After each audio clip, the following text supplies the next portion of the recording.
Sahana avatu, sahano bhunatu, sahaviryam karavavahe, tejasvina haditamastu bhavidvishavahe. Om Shanti Shanti Shanti. Gurur Brahma, Gurur Vishnu, Gurur Devo Maheshwara, Gurureva Param Brahma, Tasmai Shri Gurave Namaha. Samasta Jana Kalyani Niratam Karunamayam Namami Chinmayam Devam Sadgurum Brahma Vedvaram.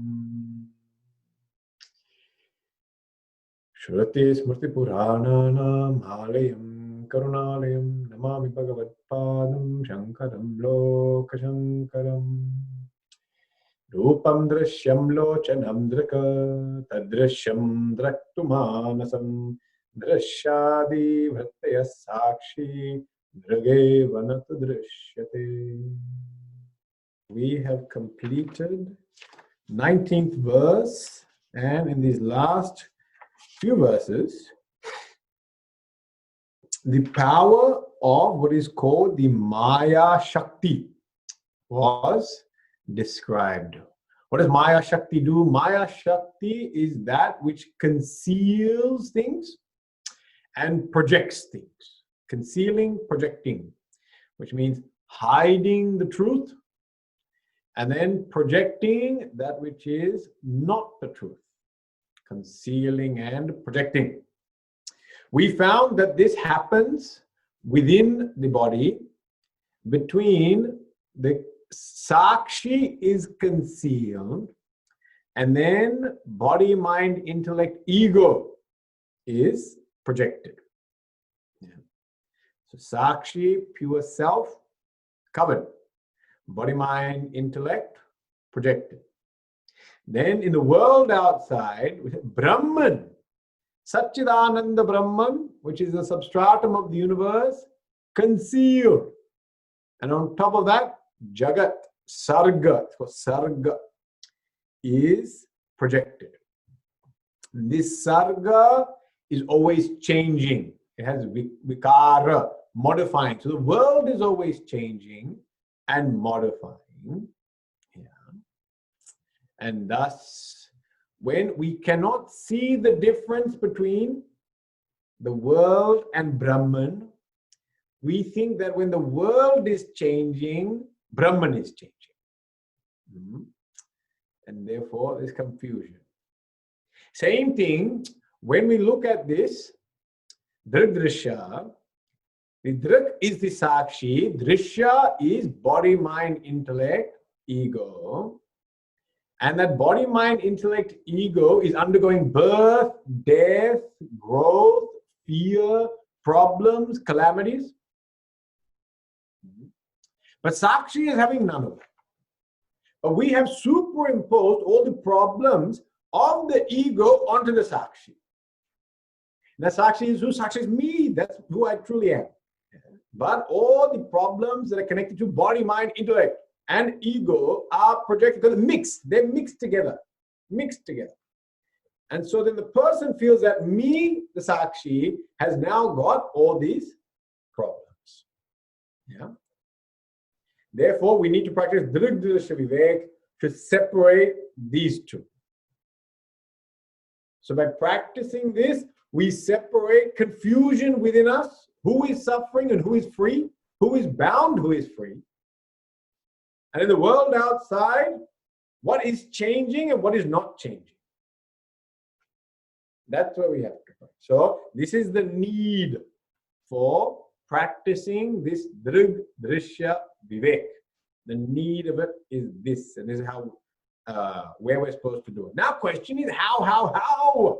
And from here onwards, verse 20 onwards, now is the how to do. How to practice this Drig-Drishya Vivek. We've already said this Viveka is in the form of clarity. Clarity is what Viveka means. So we have to see clarity now. What is the clarity? How can we practice this so that we come to see The truth of myself, and the truth of this Jagat. Brahman. Okay. Verse 20. 20 and 21. Asti bhati priyam rupam. Asti bhati priyam rupam. Nama chetyam shapanchakam. Nama chetyam shapanchakam. Adyatrayam brahma rupam. Adyatrayam brahma rupam. Jagadrupam tatodvayam. Jagadrupam tatodvayam. Kavapyavakni jalorvishu. Kavapyavakni jalorvishu. Devatiryang naradishu. Devatiryang naradishu. Abhinna Satchidanandaha. Abhinna Satchidanandaha. Vidyete Rupanamani. Vidyete Rupanamani. Okay. I'm just thinking we'll take the next verse as well. Verse 22. Upekshya nama rupe dve. Upekshya nama rupe dve. Satchidananda tatparaha. Satchidananda tatparaha. Samadhim sarvada kuryad. Samadhim sarvada kuryad. Hridaye vatava bahihi. Hridaye vatava bahihi. Playing those verses, okay? Now, this 20th verse. This is a very famous verse, yeah? Now, we are talking about Drig-Drishya Viveka. Viveka means clarity of vision, seeing things as they are, seeing things clearly, very clearly. At this point in time, when we look at whether ourselves or the world, all we see is changing, perishable objects. We see that everything is born, everything dies. We see that everything we see looks inert. It looks inert. Yeah. And we see everything is perishable, and therefore we feel finally gives me sorrow. So it is perishable, it gives me sorrow, and it is inert. Now here, what it says is actually this entire world, the entire universe, including of course Jiva, is made of 5 factors. It is 5 factors are there. And here they use different language. Asti. Asti means is, that which is. Asti. Bhati. Bhati means that which shines, which means consciousness. So existence, consciousness. Priyam. Priyam means that which is dear. Here means bliss. Asti bhati priyam are the same as Sat Chit Ananda. Yeah? So Sat Chit Ananda. Rupam, form, nama, name. That's a 5. Asti, existence. Bhati, consciousness. Priyam, bliss. Rupam, form. And nama, name. Asti bhati priyam rupam nama chet amsha panchakam. Amsha panchakam, these 5 are there. Adyatrayam, adi means first. Trayam, 3. The first 3, Brahma rupam. They belong to Brahman. First three belong to Brahman. And Jagat Rupam Tatodvayam. The last two, Nama Rupa, they belong to the Jagat. Yeah. So nice. He's given 5 factors. Then of the 5 factors, he said first 3, Astibhati Priyam Satchidananda Brahman. They're the truth. They're the truth. That's the reality. But then there's another 2 factors, name and form. They belong to this Maya. Name and form come from Maya. They're the illusion. The reality is Sat Chit Ananda. Okay, that is the reality. Now,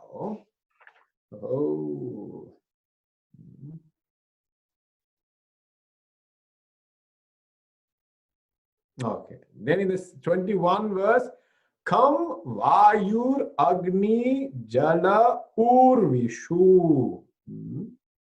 So here that means is come. Come means space.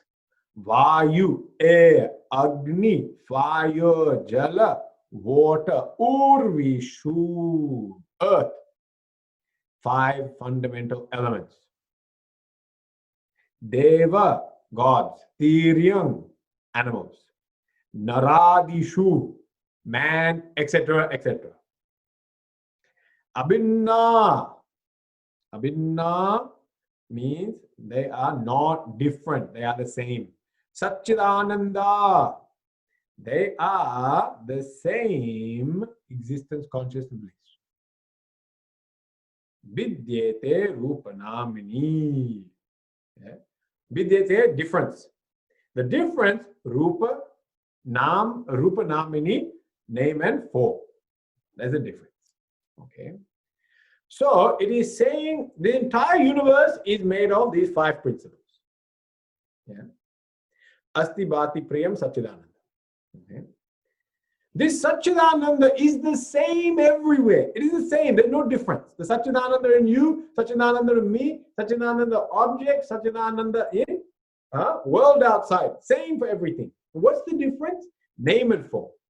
The differences are only in name and form. And where does that name and form come from? Maya. They belong to Maya. Okay, that belongs to Maya. Now, if you look at our everyday transaction, what is our vision? Our vision is always on name and form. Yeah. Our vision, preoccupation, is always with name and form. And because we're so preoccupied with name and form, name and form, name and form, we miss Satchidananda. We don't see it. Yeah. Even though it's there in front of us, we don't see it. Yeah. This happens all the time with us. All the time this is happening. Sometimes you're at a traffic light. Yeah. And that traffic light, somebody next to a very nice car. Latest Mercedes Benz. You're thinking, I wanted to get that car. And so while you're sitting at that light, you're staring at that car. And because you're staring at it the whole time, vision is preoccupied. When the light changes, you're not paying attention. Light changed, did not pay attention. So you didn't see the light, you didn't see green signal. It is in front of you, but you're not seeing it. Why? Attention somewhere else. Somewhere else. So in this way, we get fascinated and distracted. You know? Even if we look, simple like clothes, look at clothes. Whenever we see clothes, what attracts us? Name and form. The shape and contour of the clothes. Name, branding. Nike. Oh, they got Nike. That's good. No Nike. So they have their nama, Nike, Asics. I don't know any fancy brands. I don't really wear any fancy clothes. You have to help me out on that. I only got Nike, Asics. This is as much as I know. Armani suits, maybe. I don't know. Yeah. Everyone got some logo. They have some logo. And then people see that logo. Oh, name form. We're fascinated with that. What do we miss?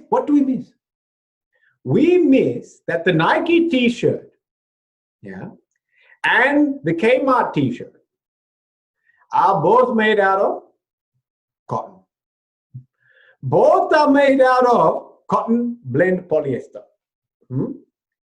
Essence is the same, but we miss it. And what are we fascinated with? Name and form. Nike and that cup. Yeah.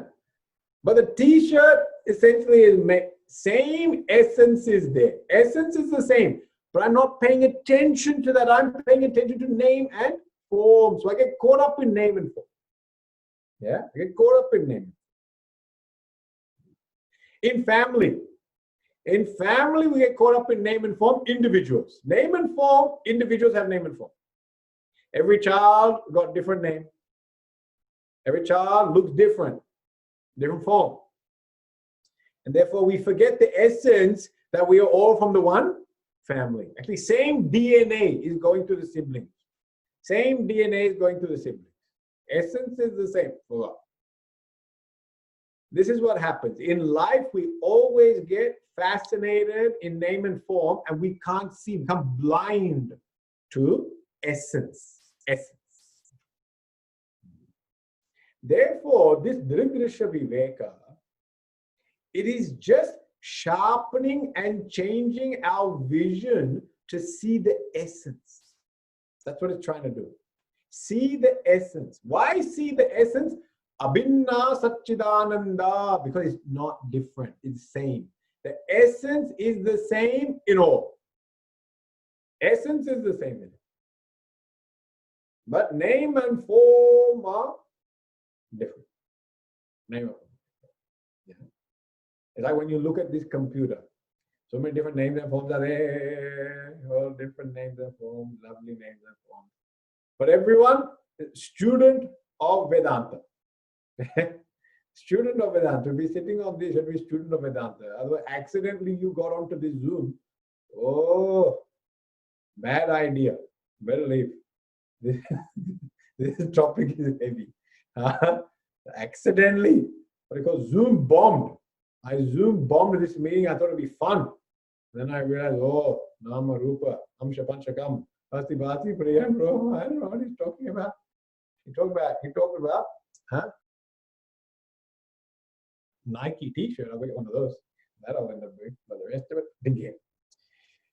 Now you see, name and form, essence. We keep focusing name and form, we miss essence. Essence is one and the same. Now let us explore what is the essence. The essence has been given in 3 lakshanas, characteristics. Asti, Bhati, Priya. Asti is the same as what we say Sat. Sat. And it means pure existence. Pure existence. What do we mean by pure existence? It means in English, we make up a word, and that word is called isness. Isness. We're making a word up. Okay? That means the thing is. You see, this cup is. Handkerchief is. Book is. Table is. Flower is. All this background is there. There is the background.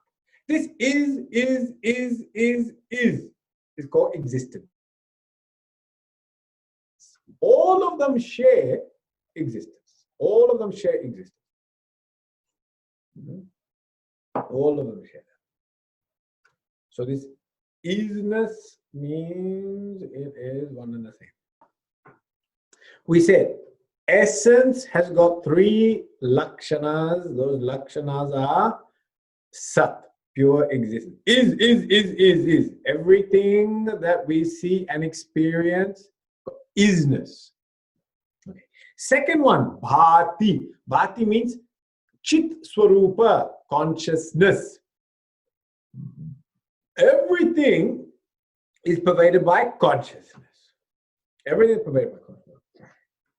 Oh, how do you say everything is pervaded by consciousness?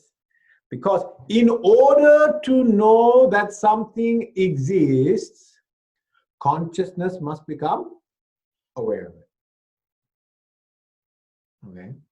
In order to know that something exists, consciousness must become aware of it. Only then I can say, I know this is. So the first statement, this is. But really, when we say this is, when I say this cup is, what I'm really saying is, I know this cup is. When I say the book is, I know the book is.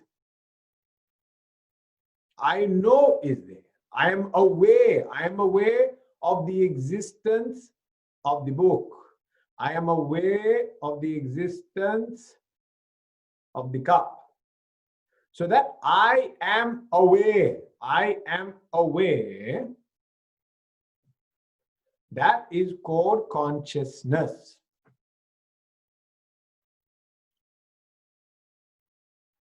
Now, there are different theories on understanding this consciousness.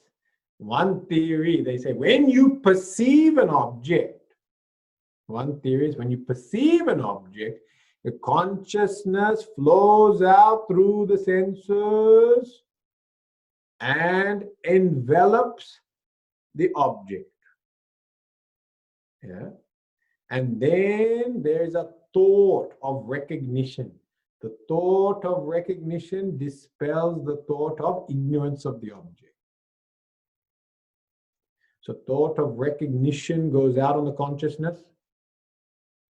It then destroys the thought of ignorance. And then a thought comes back. Yeah, perception comes back and says, this is a cup. Okay. Now, it doesn't really matter if you understand this or not. But the idea is that for me to know the existence of anything, it must be bathed in the light of consciousness. That's the main point. For me to know the existence of anything, it must be bathed in the light of consciousness. Now, all of us, we can see some people on these videos. Now, for me to see someone on the video, they must be bathed in light. Huh? For you to see me, now you're seeing me, you're seeing flowers, you're seeing books, you're seeing Gurudev, you're seeing backdrop. Every one of these objects that you are seeing through the camera is bathed in light. So when you're seeing me, you're not just seeing me, the body, you're seeing me plus light. We forget that it's me plus light. We forget it's object plus light. We say it's just object. No, object plus light. So I'm just giving an example here. In the example of sight, for me to see any object, the object must be bathed in light. So you're not just seeing object, you're seeing object plus light, object plus light. For me to know the existence of everything, you are going existence plus consciousness. Okay? Existence plus consciousness. It is not just existence, it is existence plus the consciousness, because then you can say, I know this exists. Does that make sense? I hope it makes sense. So now, Asti Bhati, we've established two factors. These two factors are common for everything, whether it's body, mind, intellect, ego, or whether it's the world outside of objects. Every one of them has got existence. Every one of them is bathed in consciousness. Otherwise, I can't perceive them. So now we've established existence, consciousness, common thread. Now this last one called Priyam. Priyam means Ananda, means bliss. Oh, now this one, Swamiji, how are you going to explain this one? Because every object is not giving me bliss. Many objects are causing me headaches, Swamiji. Headaches, painful, very painful. Yeah. How do we know all these things? My own body only is causing me pain. So then how can you sit there and say, bliss, bliss, bliss? I'm not seeing bliss everywhere. I'm not seeing bliss everywhere. You can name your child Ananda. You can name your dog Bliss. Doesn't mean you're seeing bliss everywhere. So now what do you mean? Is happiness really in every object, every perception outside? There's a few ways to look at this. Okay. Now look at objects outside. Objects outside, if you see, do they have an element of happiness within them? Generally, Vedanta, we say, no, object has no happiness. Yeah? But now you have to think. Every object either has beauty, utility, some sort of functionality to it. So either it's used for something, or is it decorative? It means it's beautiful. Yeah. But when it is sitting there looking very beautiful, does it not bring joy? When something is very beautiful, does it not bring joy? So that means the object is giving joy in the form of beauty. May not do anything. Some people have some very odd, what do you call it, sculptures, objects. And to that person, oh, I love this. Went to Bali. And when I went to Bali, I saw this in a shop in the market. I loved it so much. I said, we have to take this and bring it home. So nice. Other person said, che, why you want this? Where are you going to hang this? Family room. Big picture. Family room. Yeah. Oh, I can't stand it. Yeah? So debate goes on. Now, that picture, is it not bringing one person happiness? It's bringing one person happiness. So because it's bringing one person happiness, it has got capacity to bring that person happiness. Therefore, priyam. Is it priyam? Okay. Priyam is there. Dearness. Because it has capacity to bring happiness. Now, this is changing your vision of the object. Okay. This is changing your vision of the object. So one is beauty. Now, functionality. Now, you know that the cans, Coca-Cola, you drink. I remember once at a youth camp, Pujya Swamiji had asked us to do an exercise. He said, go outside and find one object that is utterly useless, has got no purpose whatsoever. Go outside and find one object. We all went, and generally we found some sort of piece of rubbish, But we all thought, this has got no use. So you know what? I saw on the floor, the ring for that can? I saw that. And I brought that. So I had to bring it back and brought it back. Some people, empty lolly wrappers and all that, they brought back useless. Yeah. So now when he brought back, then we say, he held it up. This is useless. Some people twigs, some people rocks, all different things. They're useless. Then he said, okay, now it may appear useless. Did this thing have any use at any point in time for anyone? Did this object have any use for anyone at any point in time? Oh, nice. Now twig, let's take the twig. Twig came out of the branch. And twig might have a little acorn or seed or flower or what you call leaf. Because twig had leaf, the leaf was eaten by caterpillar insects. Yeah? That means twig served a purpose. The twig may have held the seed at the end of it, berry, and then that seed berry consumed, and then create the next tree. So twig had a function, utility at some point in time. I mean, at some point in time to someone, that twig brought happiness. Okay. Rock. When they make paths, they do mud paths with gravel path. Gravel path means what? Rocky zone. Why? Because less moisture and mud comes. So they put gravel. Gravel is crushed rock only. So that means even if you pick up that piece of gravel from car park, Does it serve purpose? Yes, it serves purpose because it prevents mud from coming. It allows water to go down, so the water doesn't sit on the surface and collect and become muddy. So the gravel rock serves a purpose. Even bigger rock. A lot of animals, insects sit under that's their shelter, that's their home only. That rock is a home for many creatures.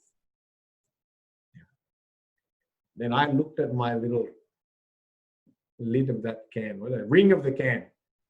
Ding, ding, ding, ding, ding, ding, ding. I was holding it up. Then someone said, oh, now look at that. Now he said, imagine you have a can of nice, beautiful lemonade, 7-Up, and you're so thirsty, apart from running around, and you want to drink that. And then sit down, come home in your house, ready to have this can. On the couch, potato chips, TV is on. Can is in the hand. And when you go to take that can, ring is not there. The ring is not there. Can, no ring. No ring. How do you get to that juicy liquid inside? Juicy liquid trapped inside can can't open. What do you need to open that can? You need that ring. Without that ring, all of a sudden, your rasamritam, lemonade, cannot be had. You can't have your amrita. So you are stuck with this amrita kumbh, pot of nectar, but you can't access it. There's a problem.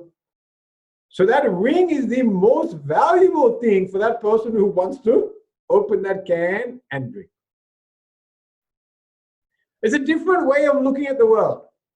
If you look at the world and you look at anything and everything, at some point in time, to some being, it has brought happiness.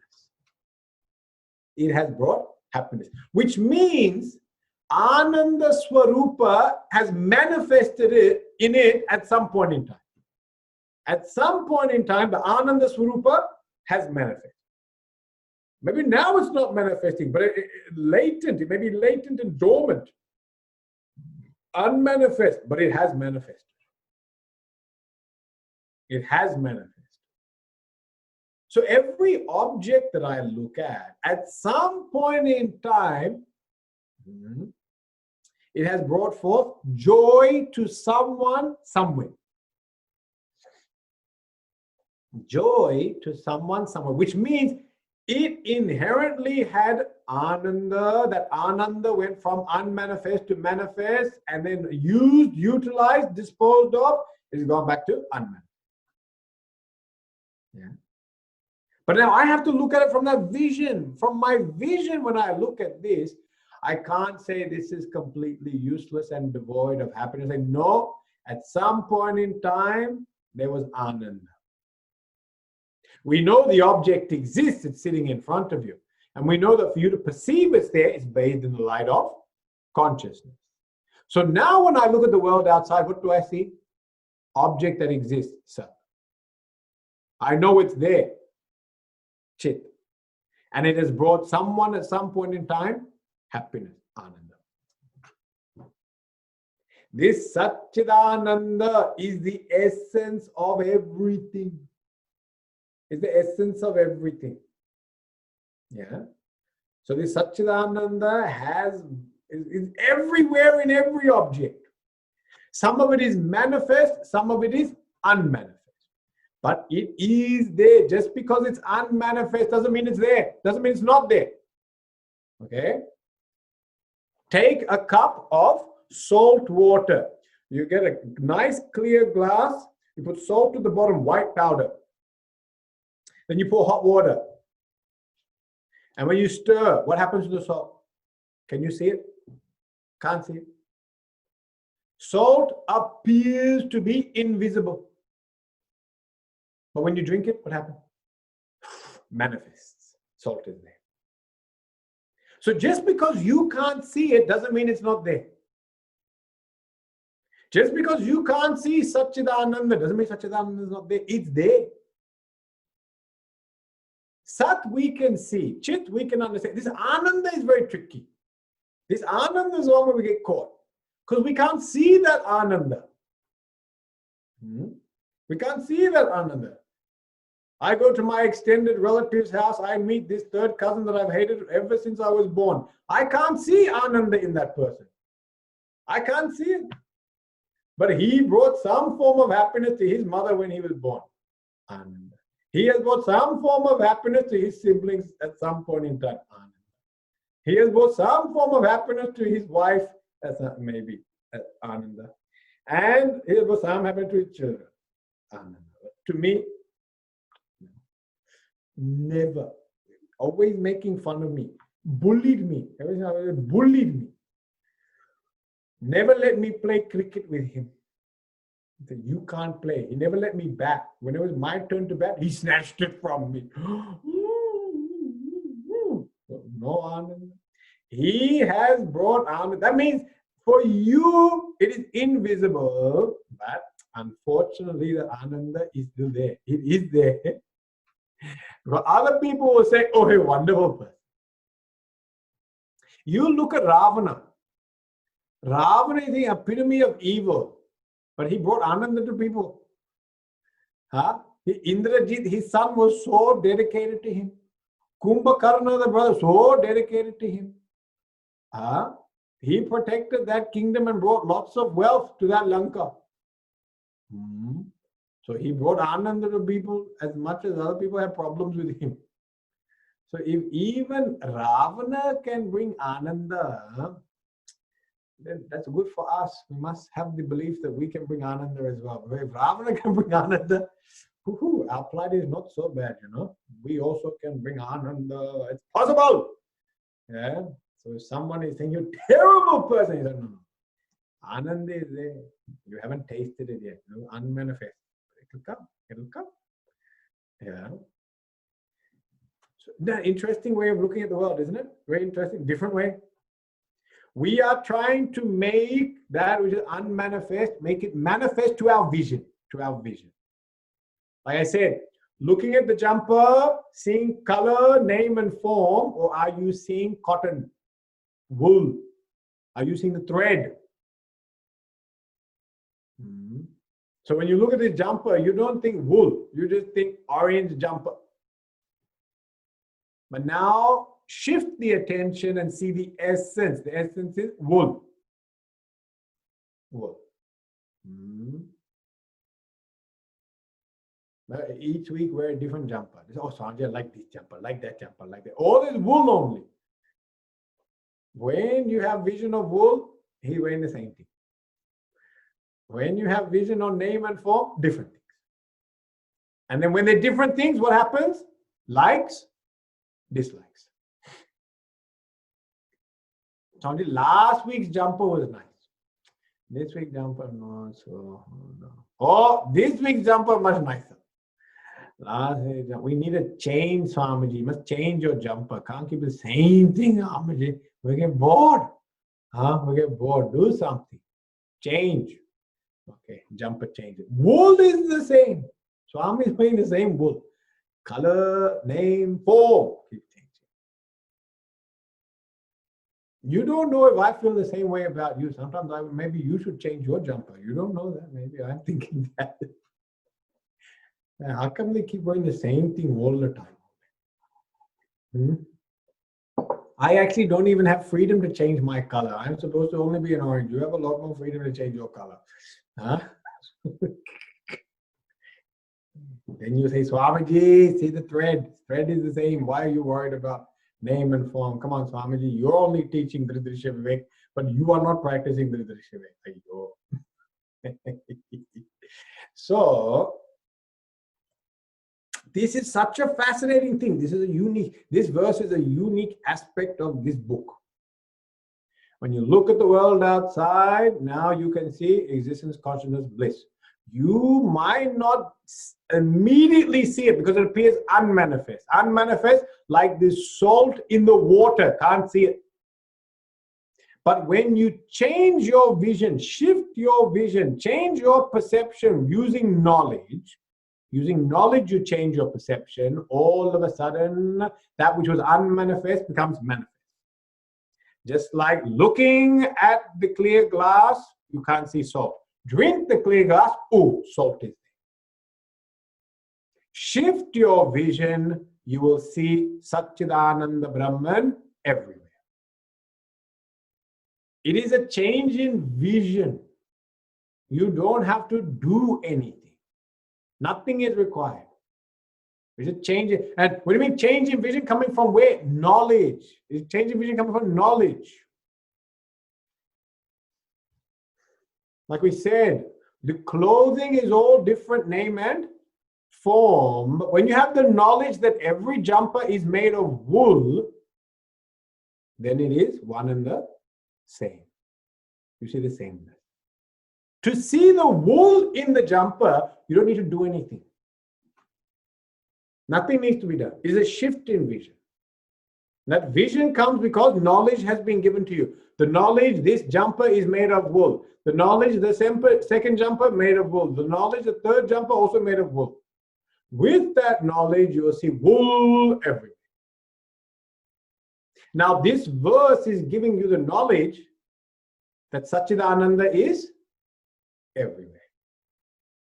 Satchidananda is everywhere. So therefore now shift your attention away from name and form and now put your attention onto the Satchidananda essence. When you shift your attention from name and form and put it back onto the essence, you will see the one essence everywhere. One essence everywhere. And when you see that one everywhere, what happens? Your ego stops creating likes and dislikes. Why? Same thing. If everything is the same, you can't have likes and dislikes.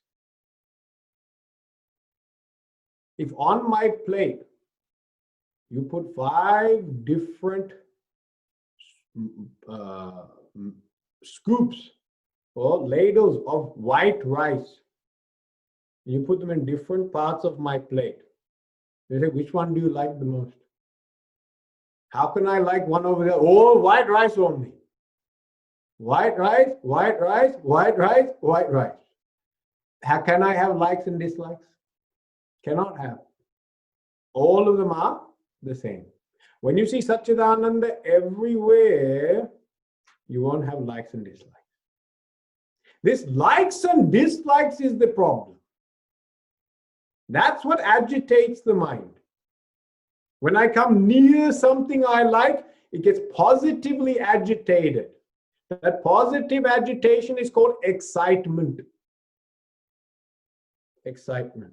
And when you go towards something you dislike, negative agitation. It's called repulsion. Excitement, repulsion. So my excitement for one object and my repulsion towards another object is because my mind has projected a like and dislike onto the object. The object inherently does not have like or dislike. No object is likable, no object is dislikable. Not inherently. Inherently, it doesn't have that. Object doesn't have likability or dislikability. I used to think everyone liked chocolate. Then one Balviha, we were giving the prasad out. When we gave the prasad out, then one boy said, I don't want this. I said, what is it, chocolate? No. He said, Swamiji, I don't like chocolate. I thought, shocked. I was shocked. Because I thought the essence of chocolate was likability. No. Some people don't like chocolate. Some people don't like sweets. I haven't found a person yet who doesn't like ice cream. I have to think about that. Ice cream seems to be universally very well accepted. But oh, maybe some people are there, they're saying they don't like ice. Oh, we have some confirmation. There was another person is saying that, oh, quite a people. There you go. My theory is established. That no object has, right now the experiment took place, it is successful. No object has inherent likability. Well, even with the 25 people in front of me, 2 have said no to ice cream. Oh, don't tell connoisseur, they won't be happy. Yeah, so no object has inherent likability. So where is that likability, dislikability coming from? Projected from mind. Why has mind projected it? Because mind is not seeing common factor, not mind is seeing differences. The mind is focused on name and form, and therefore it is created like for one thing, dislike for the other.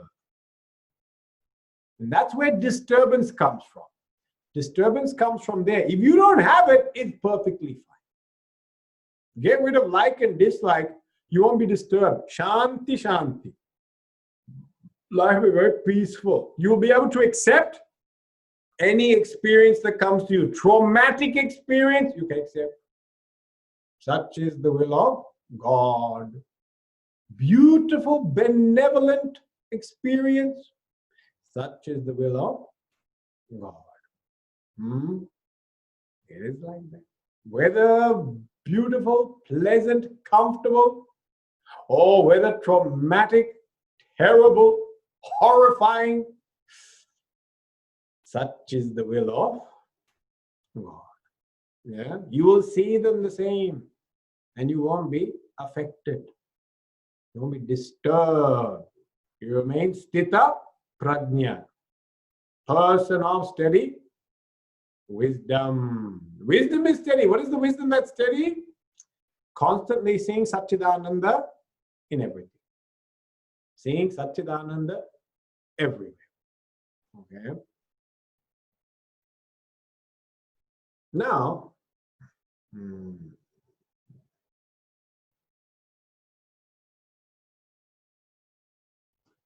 I was going to, let's see. So then in that second verse, Kam Vayu Ragni Jala Urvishu Devateryang Naradishu.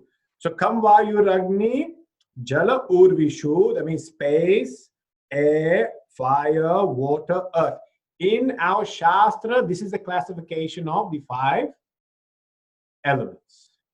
5 elements, these are the 5 great elements. From this, the entire world of what we call inert world is made out of these 5 elements. Okay? Actually, the entire world is made out of this. They have gross form, that's called inert. Then subtle form is then called conscious. So we've already seen this before. In subtle matter or subtle body, consciousness is manifest. In gross body, consciousness is there but not manifest. Yeah.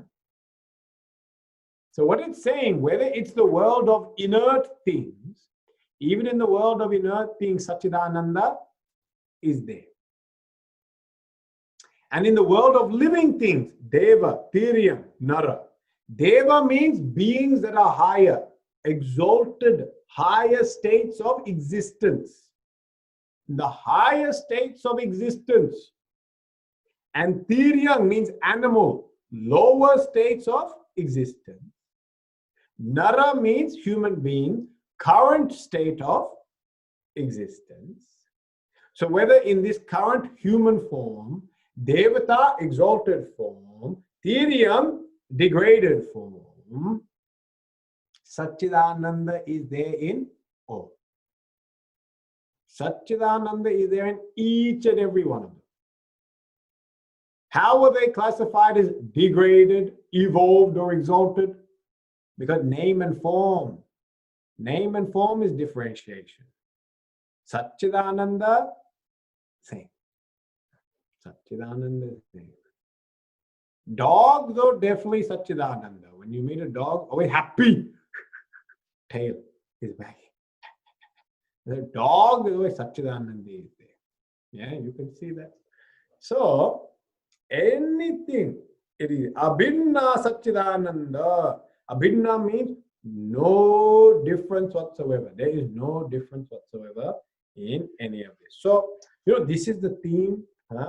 These two verses, very powerful. It's worth memorizing. Astivati priyam rupam namachet amsha panchakam adyatrayam brahma rupam jagat rupam tatodvyam. That 20th verse you memorize. Okay. And constantly practice this. Now, this week, when you go out, whatever you see in your own house, in the desk in front of you, whatever you see, you remember. Sat, is sat there? Yeah, because you experience sat is it. Is chit there? I'm aware of it, chit is there. The ananda is ananda there to remember. Even your spouse's dirty socks, ananda is there because it has brought ananda to them at some point in time. To you, it is pure dukkha rupam. Smelly, durganda dukkha rupam. But no, it has brought ananda to some foot at some time. You must remember that. This is what you have to change. That vision. That this has brought happiness. When you practice this, you realize that you start feeling that everything around you has brought happiness to someone at some point in time. The world is actually a very beautiful place. Otherwise, we are sitting there so quickly making judgments. Our ego loves to judge everything. But in our judgment, we forget that this thing has brought happiness to someone at some point in time. Sometimes people talk to me and they say, I have a very judging mind. I'm very judgmental. How do I get rid of this judgmental mind? This is the way. If you can see that this person, this object has brought happiness to someone at some point in time, it has got beauty and value. It has got beauty and value. And when you see that, the flaws of that object, the defects of that object, all of a sudden disappear. They disappear. And you start seeing everything is filled with ananda. When everything is filled with ananda, another word for ananda, prema, love. And when you say everything is filled with love, then are you not happy? You are surrounded by love.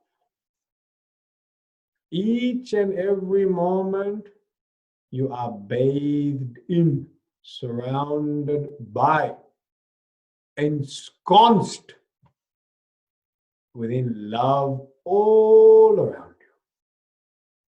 Everywhere you go. Look left, look right, look up, look down. Love, love, love, love, love. Right?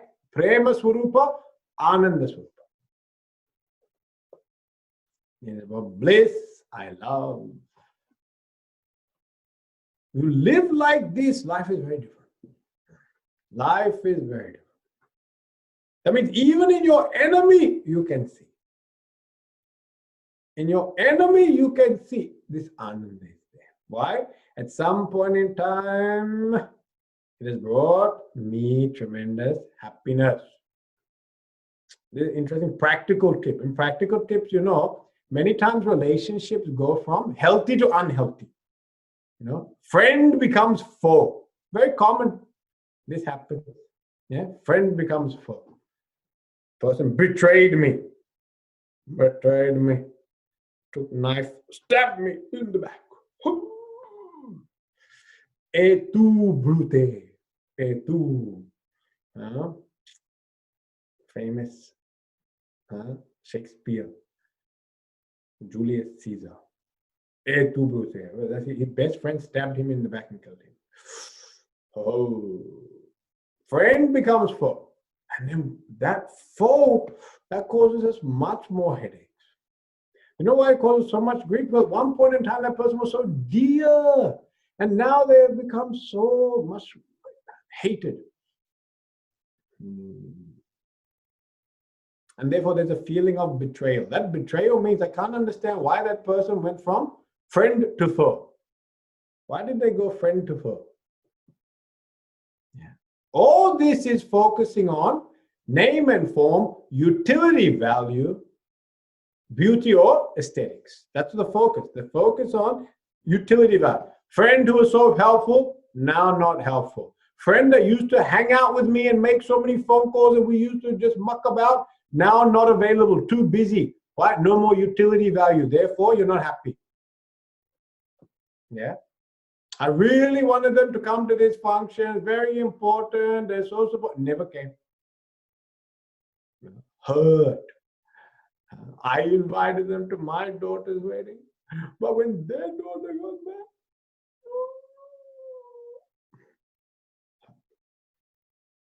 or at my daughter's wedding, I gave them front chair.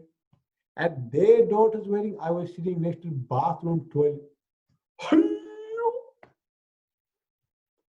Hurt me very much. I was hurted. I was insulted.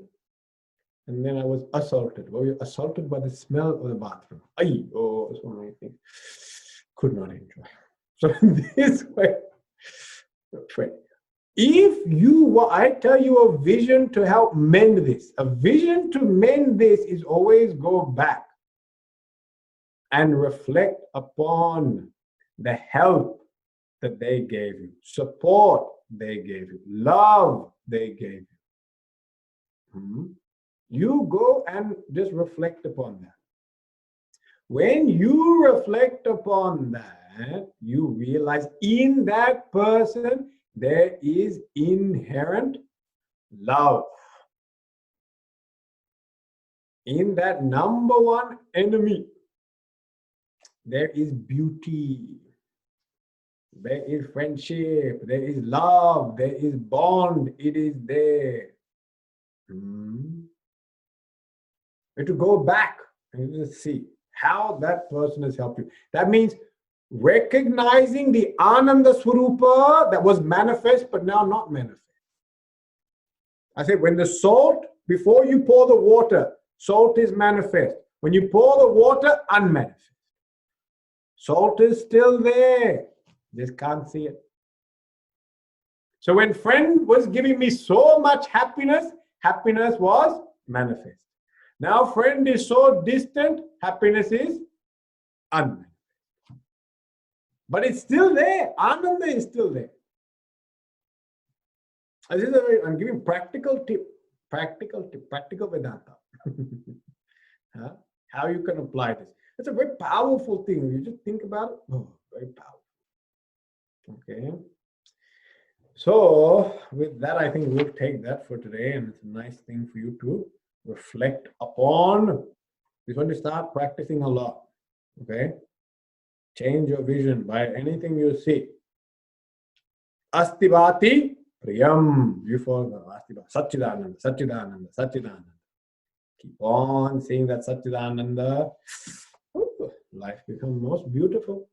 I'm sure you have a very peaceful, fulfilling, and happy week. Okay, let's finish with that thought for today. Oh.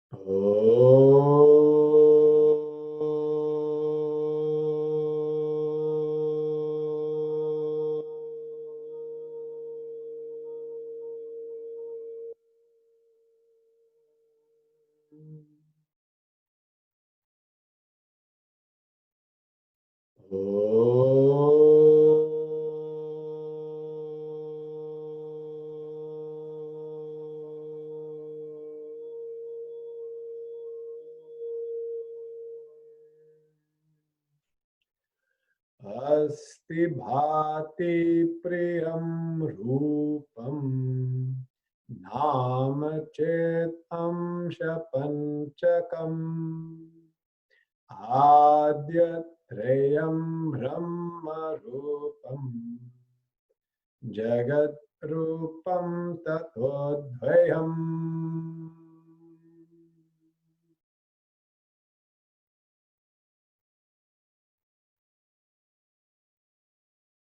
ॐ पूर्णमद पूर्णमिदं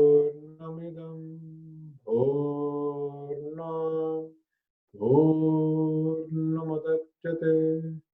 पूर्णस्य पूर्णमादाय पूर्णमेवावशिष्यते। ॐ शान्ति शान्ति शान्ति। हरि ओम श्री गुरुभ्यो नमः। हरि